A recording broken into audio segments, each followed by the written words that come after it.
So sa mga ganitong hinang, kahit na maliliit yan, basta ay maganda yung tip ng panghinang mo, tapos hindi pa nanginginig yung kamay mo, posibleng madadali mo pa rin. Tignan nyo ng maigi, ano.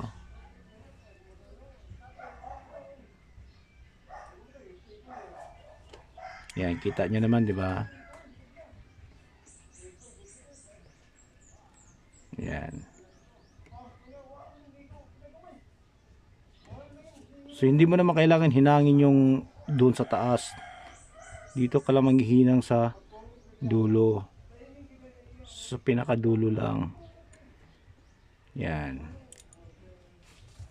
Tapos sinangan natin dito, yan, para kumapit to ng maigi. Diyan.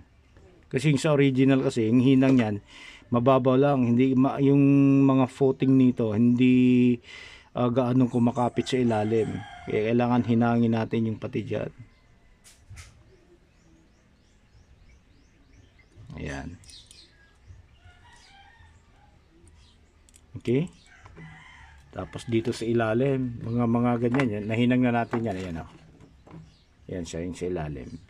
Kailangan hinangin mo talaga ng maigi yan. Parang hindi mauka dyan. Pati yung mga dyan nandyan, oh.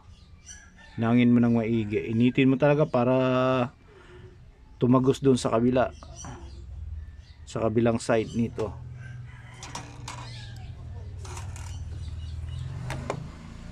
Okay, yan na siya, oh. Yan. So may sayad ba? Wala.